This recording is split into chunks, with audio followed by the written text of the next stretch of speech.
ഇപ്പോൾ ആർഎംപി നേതാവ് ശ്രീ വേണു ടെലിഫോൺ ലൈനിലുണ്ട്. ശ്രീ വേണു, അതായത് ഈ പരാമർശം നടത്തുന്നു. ആ പരാമർശം നടത്തിയ വേദിയിൽ നിരവധിയായ നേതാക്കൾ ഉണ്ടായിരുന്നു. കോൺഗ്രസിന്റെ നേതാക്കൾ, മറ്റ് പോഷക നേതാക്കൾ എല്ലാവരും ഉണ്ടായിരുന്നു. അവർ ആ വേദിയിൽ വെച്ച് തിരുത്തേണ്ട ഒരു പ്രയോഗം ആയിരുന്നു ഹരിഹരന്റെ ഭാഗത്ത് നിന്നുണ്ടായത്. അദ്ദേഹത്തിന്റെ ഫേസ്ബുക്ക് പോസ്റ്റ് നോക്കൂ. എന്നെ സുഹൃത്തുക്കളും മാധ്യമപ്രവർത്തകരും ചൂണ്ടിക്കാണിച്ചു ഇത്തരത്തിൽ ഒരു തെറ്റായ പരാമർശം ഉണ്ടായി എന്ന്. അതിൽ താൻ ഖേദിക്കുന്നു എന്നാണ് പറയുന്നത്.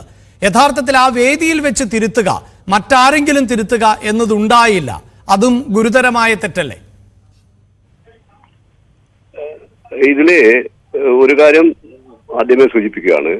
ഈ പരാമർശത്തെ തള്ളി പറഞ്ഞു കഴിഞ്ഞു.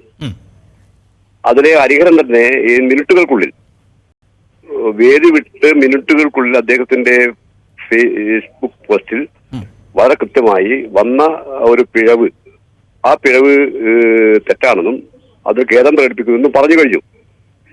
അതാണല്ലോ പോസിറ്റീവ് നമ്മൾ അംഗീകരിക്കേണ്ടത്. ഒരു അബദ്ധം ആർക്കും പറ്റുമല്ലോ.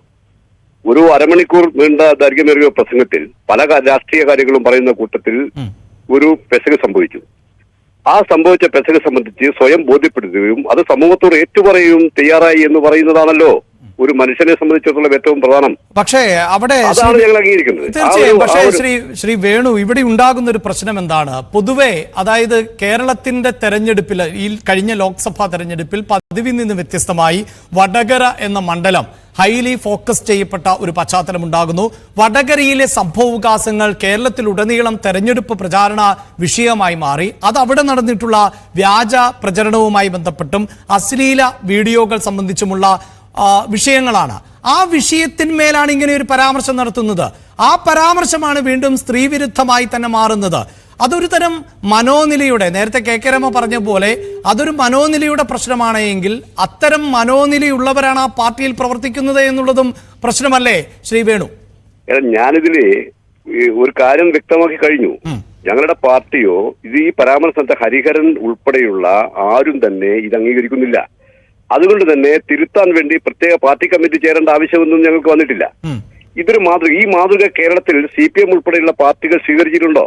നിങ്ങൾ നോക്ക്, നിയമസഭക്കുള്ളിൽ വെച്ച് എം മണി എന്ന് പറയുന്ന സീനിയർ നേതാവ് കെ രമയെ അധിക്ഷേപിച്ചപ്പോൾ ആ അധിക്ഷേപം തിരുത്താൻ വേണ്ടി 10 ദിവസം കഴിഞ്ഞ് സംസ്ഥാന സെക്രട്ടേറിയറ്റ് ചേർന്ന് നിർദ്ദേശം കൊടുക്കേണ്ടി വന്നില്ലേ? അതുപോലെ ഒരു ആലോചന അല്ലെങ്കിൽ ഏതെങ്കിലും ഒരു സമ്മർദ്ദവും വേണ്ടി വന്നു ഇതിന്? അല്ല. കാരണം ഇവിടെ വടകര ചർച്ച ചെയ്യുന്നത് CPIM ഒരു കാലത്തും ഇല്ലാത്ത രൂപത്തിലേക്ക് ശൈലജ ടീച്ചറെ അശ്ലീല പ്രചരണം നടത്തുന്നു എന്ന രൂപത്തിലേക്കുള്ള പ്രചണ്ഡമായ കള്ളപ്രചാര വിരകൾ സൃഷ്ടിച്ചു. അത് സംബന്ധിച്ച് റൂറൽ SP ഓഫീസിൽ കൊടുത്ത കേസ്, ആ കേസിനെ സംബന്ധിച്ച് അന്വേഷിക്കാൻ പോലീസ് തയ്യാറാകുന്നില്ല. കാരണം ശൈലജ ടീച്ചറെ മുന്നിൽ നിർത്തിക്കൊണ്ട് ഇത്തരമൊരു വിവാദപരമായുള്ള പ്രചരണങ്ങളിലേക്ക് മുൻതൂക്കം നൽകിയതും അതിന് നേതൃത്വം നൽകിയത് CPIM ആണ്. അതെ, പക്ഷേ ശ്രീ വേണു, CPIM-ൽ നിന്ന് വ്യതിചലിച്ച് പ്രവർത്തിക്കുന്ന ഒരു സംഘടന എന്നത് എന്തിന്റെ അടിസ്ഥാനത്തിലാണ് എന്ന് താങ്കൾക്കും അറിയാം. CPIM എന്ന രാഷ്ട്രീയ സംഘടന തെറ്റായ പാതയിലൂടെയാണ്. അത് കമ്മ്യൂണിസ്റ്റ് പ്രസ്ഥാനത്തിന് യോജിക്കുന്ന സംസ്കാരമോ പ്രവൃത്തിയോ വർത്തമാന സാഹചര്യമോ അല്ല CPIM-നുള്ളത് എന്ന നിലപാട് കൂടി സ്വീകരിക്കുന്ന ഇടതുപക്ഷ പ്രസ്ഥാനമാണല്ലോ RMP. അപ്പോൾ ആ സമീപനം, അതായത് ഇവിടെ ഇപ്പോൾ ഹരിഹരൻ മാപ്പ് പറഞ്ഞു, അതിനെ പൊതുസമൂഹം അംഗീകരിക്കുന്നു. പക്ഷേ ഉത്തരവാദിത്തപ്പെട്ട ഒരു രാഷ്ട്രീയ പാർട്ടി, സ്ത്രീപക്ഷ വിഷയങ്ങളിൽ സ്ത്രീപക്ഷത്തോടൊപ്പം നിൽക്കുന്ന രാഷ്ട്രീയ പാർട്ടി എന്ന നിലയിൽ ഈ മാപ്പ് സ്വീകരിക്കുന്നു. അതുകൊണ്ട് ഇവിടെ എല്ലാം അവസാനിച്ചു, ഇത്തരം പരാമർശം പിൻവലിച്ചതോടുകൂടി തീർന്നു എന്നൊരു നിലപാടല്ലേ ഇപ്പോൾ സ്വീകരിക്കുന്നത്? അല്ല, ആ നിലപാട് തന്നെയാണല്ലോ കരണീയമായിട്ടുള്ളത്. തീർച്ചയായിട്ടും ഞാൻ ചോദിക്കുന്നത്, ഈ ഒരു മാതൃക മറ്റേതെങ്കിലും പ്രശ്നം CPM സ്വീകരിച്ചിട്ടുണ്ടോ? ഞാൻ രവിയുടെ കാര്യം പറഞ്ഞു, പെമ്പിളയൊരുമയെ സംബന്ധിച്ച് പറഞ്ഞ കാര്യങ്ങൾ എന്താ മണി? ഇതൊക്കെ നിലനിൽക്കുകയാണല്ലോ നാട്ടില്. അത്തരമൊരു രീതിയിലല്ല ഇതിനെ പെശക് പറ്റും. ഏത് മനുഷ്യർക്കും പെശക് പറ്റും. ആ മനുഷ്യസഹജമായ പിശക് ഉടൻ തന്നെ തിരുത്താൻ ആവശ്യമായുള്ള നിലപാടുകൾ അദ്ദേഹത്തിന്റെ പാർട്ടിയും അദ്ദേഹം സ്വീകരിച്ചു. അതിനെയാണല്ലോ നിങ്ങൾ അംഗീകരിക്കേണ്ടത്. അല്ലാതെ ഇവിടെ വടകരയിൽ നടത്തിയ ശൈലജ ടീച്ചറുമായി ബന്ധപ്പെടുത്തി ഉണ്ടാക്കിയ പോസ്റ്ററുകളും അതിന്റെ വീഡിയോകളും ഉൾപ്പെടെയുള്ള പരാമർശങ്ങൾ അമ്പേ പൊട്ടിപ്പൊളിഞ്ഞല്ലോ.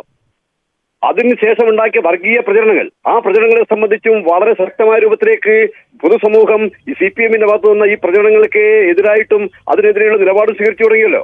അപ്പൊ സ്വാഭാവികമായിട്ടും വീണ് കിട്ടിയ ഒരു സംഗതിയെ പിടിച്ചുകൊണ്ട് ഇതിനെയൊക്കെ മറച്ചു കളയാമെന്ന ധാരണയൊന്നും വേണ്ട.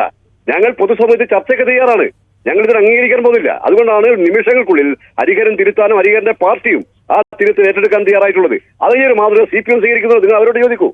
റൈറ്റ്. പക്ഷേ അവിടെയാണല്ലോ ശ്രീ വേണു ഇതിന്റെ പ്രശ്നവും. അതായത് താങ്കൾ ഈ സൂചിപ്പിക്കുന്ന പോലെ ഇതൊരു വീണ് കിട്ടിയ അവസരമാക്കുന്നു CPM എന്ന് പറഞ്ഞാൽ, അങ്ങനെ വീണ് കിട്ടുന്ന അവസരം സൃഷ്ടിച്ചെടുത്തത് ആരാണ്?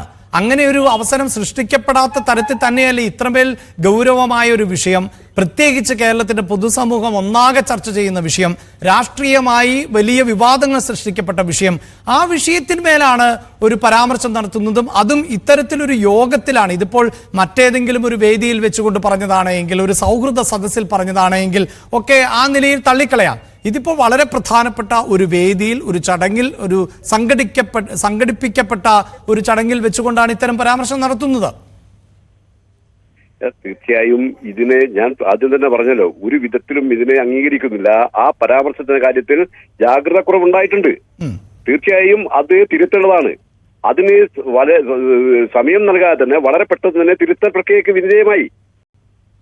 തീർച്ചയായും അത്തരം ആവർത്തിക്കപ്പെടാത്ത ഒരു രൂപത്തിലേക്ക് എല്ലാ പാർട്ടികളും പൊതുസമൂഹവും നേതാക്കന്മാർ ഉൾപ്പെടെയുള്ള ആളുകൾ പൊതുസമൂഹത്തിൽ ഇടപെടുമ്പോൾ സ്ത്രീപക്ഷ നിലപാടുകളും സ്ത്രീവിരുദ്ധ നിലപാടുകൾ സ്വീകരിക്കാൻ പാടില്ല.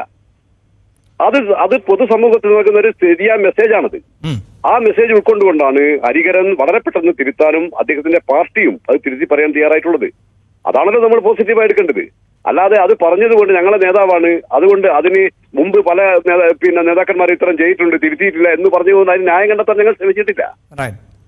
അതോടൊപ്പം ഇത്തരം, അതായത് ഈ വിഷയങ്ങളിൽ ഒക്കെ ഈ മട്ടിൽ പ്രതികരിക്കുമ്പോൾ ഇതിനു മുമ്പ് പല വിഷയങ്ങളും രാഷ്ട്രീയമായി, ഇപ്പോൾ തന്നെ താങ്കൾക്കറിയാമല്ലോ CPM-മായി ബന്ധപ്പെട്ട് CPM-നെതിരായ പരാമർശങ്ങൾ അല്ലെങ്കിൽ CPM-നെ കൂടുതൽ കുറ്റപ്പെടുത്തിക്കൊണ്ട് മുന്നോട്ട് പോകുന്നതിനിടയിലാണ് ഇങ്ങനെ ഒരു പരാമർശം ഉണ്ടാകുന്നത്. അപ്പോൾ ഈ പാർട്ടികളിൽപ്പെട്ടവരുടേതും ഒക്കെ മനോനില ഏതാണ്ട് ഇതുപോലൊക്കെ തന്നെയാണ് എന്നതല്ലേ ഈ വാക്കുകളിൽ നിന്ന് പൊതുസമൂഹത്തിന് വായിച്ചെടുക്കാൻ പറ്റുന്നത്? ശ്രീ വേണു, നിങ്ങളെ ഹരിഹരന്റെ പൂർണ്ണമായ പ്രസംഗം നിങ്ങൾ കേട്ടിട്ടുണ്ടാകുമെന്ന് ഞാൻ പ്രതീക്ഷിക്കുകയാണ്.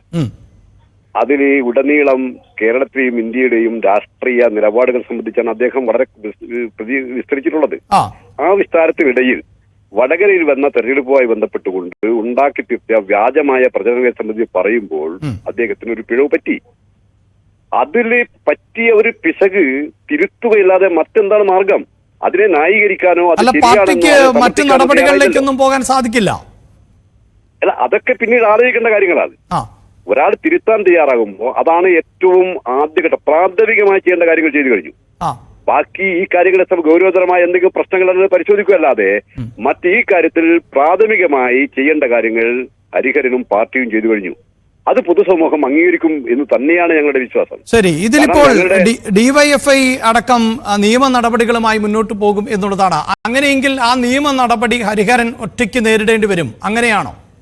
അല്ല, അത് നിയമ നടപടികൾ വരട്ടെ. അപ്പൊ അതിന്റെ മേലൊക്കെ പരിശോധിച്ചുകൊണ്ട് ആവശ്യമായ നിലപാടുകൾ സ്വീകരിക്കാം. അല്ല, അവിടെ പാർട്ടിയുടെ ഒരു പിന്തുണ ഹരിഹരൻ ഉണ്ടാകുമോ? തീർച്ചയായും ഹരിഹരൻ എന്ന ഒരു വ്യക്തിയിൽ കേന്ദ്രീകരിച്ചുകൊണ്ടാണ് ഈ അറ്റാക്ക് വരുന്നത്. സ്വാഭാവികമായും ഈ പ്രചരണ കാര്യങ്ങളിൽ ഹരിഹരൻ ഇന്നലെ നടത്തിയ പ്രസംഗം CPIM-ന്റെ ഇപ്പോഴത്തെ ഒരു അവസ്ഥ സംബന്ധിച്ച് വളരെ കൃത്യമായി പ്രതിപാദിക്കുന്നുണ്ട്. അപ്പൊ സ്വാഭാവികമായും ഈ കാര്യത്തിന്റെ ഉൾപ്പെടെയുള്ള ഒരു പ്രയാസം CPM-ന് ഉണ്ടാകുമെന്ന കാര്യത്തിൽ തർക്കമില്ല. അപ്പൊ സ്വാഭാവികമായും നിയമ നടപടികൾ അവർ സ്വീകരിക്കുമ്പോൾ അത് എങ്ങനെ നേരിടാമെന്നതിനെ സംബന്ധിച്ച് ഹരിഹരനും അതോടൊപ്പം പാർട്ടിയും ഒക്കെ അവധാനതയോടുകൂടി നിലപാട് സ്വീകരിക്കും.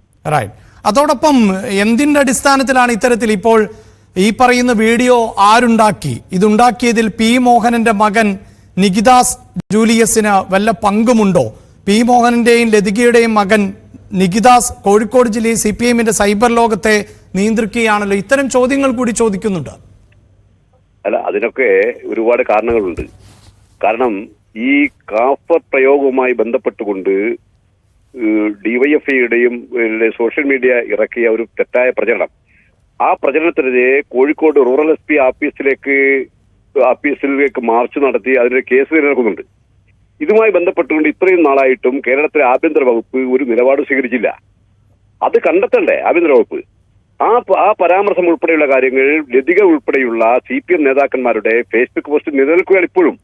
അപ്പൊ സ്വാഭാവികമായും ഇത് സംബന്ധിച്ച് അന്വേഷിക്കേണ്ട കേരളത്തിലെ പോലീസും ആഭ്യന്തര വകുപ്പും യഥാർത്ഥ പ്രതികൾ ആരെന്ന് കണ്ടെത്തിയാൽ വലിയ അപകടം CPM-നുണ്ടാകുമെന്ന തിരിച്ചറിവിന്റെ ഭാഗമായിട്ട് അന്വേഷണം മുന്നോട്ട് പോകാത്തത്.